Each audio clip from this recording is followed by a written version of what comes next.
การควบคุมต้องโซ่การสนองไม้และการกวดกายั่งยืนความถูกต้องในการประมูลไม้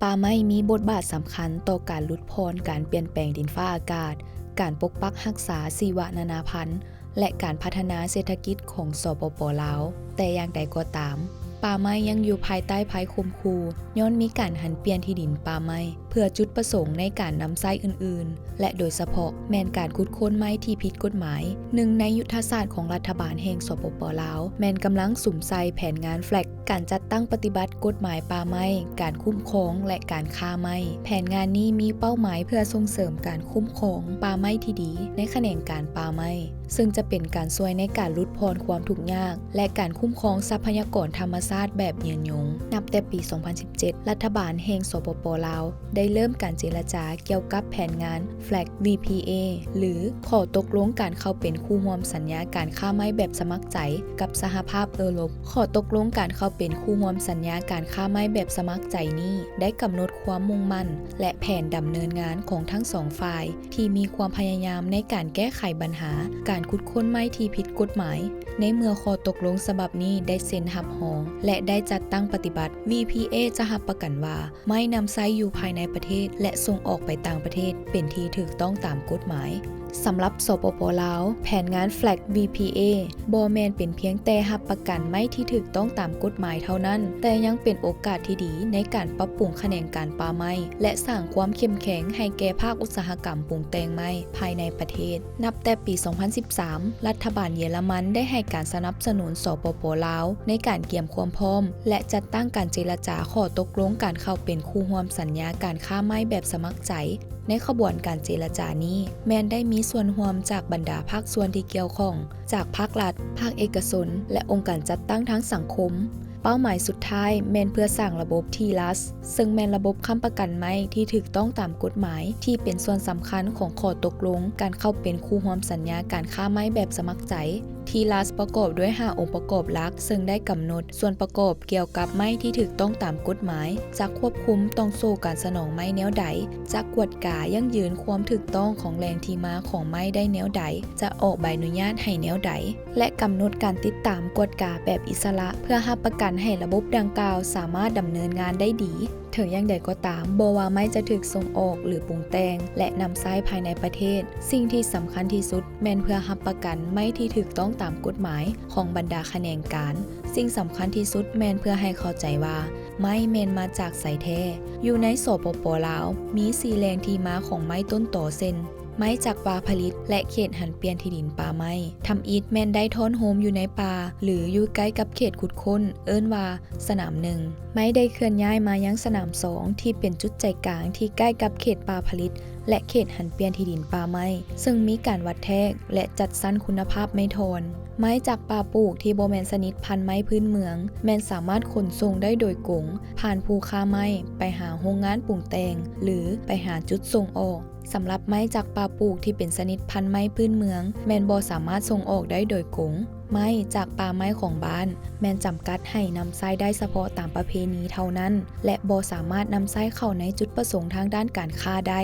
ไม้ที่มาจาก4แหล่งต้นต่อนี้ที่ได้ขุดค้นบ่ถูกต้องตามกฎหมายและบ่สามารถติดตามแหล่งที่มาของไม้ย้อนหลังได้แม้นต้องได้ฮีบเป็นของรัฐโดยเจ้าหน้าที่รัฐที่เกี่ยวข้องอิงตามคำสั่งเลขที่15ของนายกรัฐมนตรีไม้ทั้งหมดที่มาจากป่าผลิตและเขตหันเปลี่ยนที่ดินป่าไม้รวมทั้งไม้ฮีบต้องได้ผ่านการประมูลอย่างเป็นทางการรายรับจากการขายไม้ดังกล่าวนี้ได้โอนโดยกงเข้างบประมาณของรัฐเพื่อปรับปรุงขั้นตอนในการประมูลไม้และเพิ่มรายรับจากการประมูลรัฐบาลลาวกำลังดำเนินปรับปรุงระเบียบการในปัจจุบันและสร้างความอาจสามารถให้แก่องค์การจัดตั้งของรัฐการขายไม้ผ่านการประมูลแม่นรับประกันความโปร่งใสในการมอบโอนไม้ทั้งหมดในขณะที่ผู้ซื้อไม้สามารถยั่งยืนไม้ของตนซื้อจากแหล่งที่มาที่ถูกต้องภาครัฐก็จะได้รับผลประโยชน์สูงสุดจากราคาไม้สูงขึ้นโดยการแข่งขันกันระหว่างบรรดาผู้ซื้อไม้ราคาเริ่มต้นสำหรับการประมูลขายไม้แม่นกำหนดโดยรัฐบาลและมีการปรับปรุงราคาดังกล่าวอย่างเป็นปกติโดยกระทรวงอุตสาหกรรมและการค้า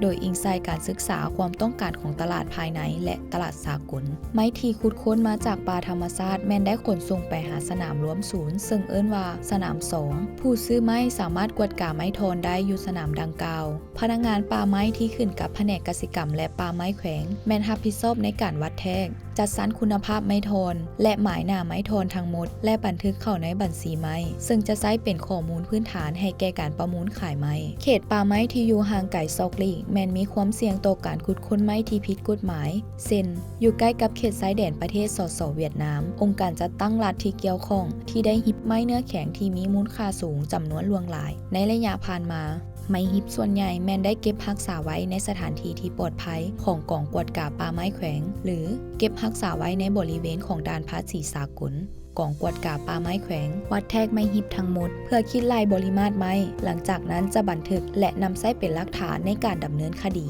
ในกรณีไม้ฮิปเป็นไม้ที่มีขนาดน้อยซึ่งส่วนใหญ่เป็นไม้ขยุงซึ่งบ่สามารถแทกแต่ละอันได้แทนที่จะวัดแทกไม้ขนาดน้อยจะได้สั่งน้ำหนักและคิดลายเป็นปริมาตรโดยอิงใส่ความหนาแน่นของแต่ละชนิดพันธุ์ไม้หลังจากได้สร้างบัญชีไม้แล้วแผนกกสิกรรมและป่าไม้แขวงจะแจ้งบัญชีไม้ให้แผนกอุตสาหกรรมและการค้าแขวงเพื่อจัดเป็นกองไม้ในการประมูลตามปกติแล้วกองไม้ในการประมูลประกอบมีไม้โทนหรือไม้แปรรูปที่เป็นชนิดพันธุ์ไม้อันเดียวกันและมีชั้นคุณภาพไม้ที่คล้ายคือกันถ้าจัดเป็นกองไม้บ่ได้ต้องรวมไม้ที่มีความหนาแน่นที่คล้ายคือกันเข้ากันเป็นกองผสมในการประมูลต้องได้จดทะเบียนกองไม้ทั้งหมดเป็นทรัพย์สินของรัฐนำห้องการคุ้มครองทรัพย์สินของรัฐที่ขึ้นกับแผนกการเงินแขวงแผนกอุตสาหกรรมและการค้าแขวงเป็นหัวหน้าของคณะรับผิดชอบในการประมูลขายไม้ควันแขวงซึ่งประกอบมีผู้ต่างหน้าจากแขนงการเงินและแขนงการป่าไม้หลังจากนั้นแจ้งให้ผู้ที่สนใจซื้อไม้มากวดกาไม้อยู่ในสถานที่ต่างๆเพื่อเข้าร่วมในการประมูลและจึงประกาศให้สาธารณะรู้เกี่ยวกับการประมูลขายไม้ประมาณ2 อาทิตย์ล่วงหน้าก่อนการจัดกล่องประชุมการประมูลเพื่อรับประกันในการเข้าร่วมในการประมูลเพื่อเพิ่มการแข่งขันในระยะการประมูลและเพื่อเพิ่มรายรับให้แก่รัฐบาลตามปกติแล้วการประมูลขายไม้แม่นจัดขึ้นอยู่แผนกอุตสาหกรรมและการค้าแขวงคณะกรรมการการประมูลขายไม้กวดกาเอกสารที่นำส่งให้โดยผู้ซื้อที่มีเงื่อนไขรวมทั้งการจดทะเบียนราคาการประมูลของผู้ประมูลสำหรับแต่ละกองไม้ในขั้นตอนต่อไปแม่นเปิดซองประมูลต่อหน้าผู้เข้าร่วมการประมูลและเสนอผู้ชนะการประมูลแม่นบ่สามารถชนะได้ถ้าราคาเริ่มต้นต่ำกว่าราคาที่เสนอผู้ซื้อต้องชำระค่าพันธะไม้ทั้งหมดที่ตนเองซื้อและส่งฉบับสำเนาใบรับเงินให้แผนกอุตสาหกรรมและการค้าแขวงและห้องการคุ้มครองทรัพย์สินของรัฐหลังจากชำระค่าพันธะไม้แล้วจะได้ลบล้างกองไม้ออกจากการจดทะเบียนเป็นทรัพย์สินของรัฐอิงใส่การยืนยันในการชำระค่าพันธะไม้ผู้ซื้อสามารถเสนอขอใบอนุญาตการเคลื่อนย้ายไม้ซึ่งออกให้โดยแผนกกสิกรรมและป่าไม้แขวงเพื่อขนไม้ขึ้นรถในสถานที่เก็บเงียนไม้หรือสนาม2เพื่อขนส่งไปหาโรงงานปรุงแต่งไม้ระบบการประมูลขายไม้จากป่าธรรมชาติและไม้ฮิปที่เป็นทรัพย์สินของรัฐแม้นเพิ่มการแข่งขันระหว่างผู้ซื้อก่อให้เกิดรายรับสูงสุดให้แก่รัฐบาลและรับประกันความโปร่งใสในที่สุดอิงตามการจัดประมูลนี้เอกสารการประมูลไม้ละเอียดจะกลายเป็นหลักฐานที่สำคัญสำหรับแหล่งที่มาของไม้ที่ถูกต้องตามกฎหมายที่มาจากป่าผลิตและเขตหันเปลี่ยนที่ดินป่าไม้และไม้ฮิป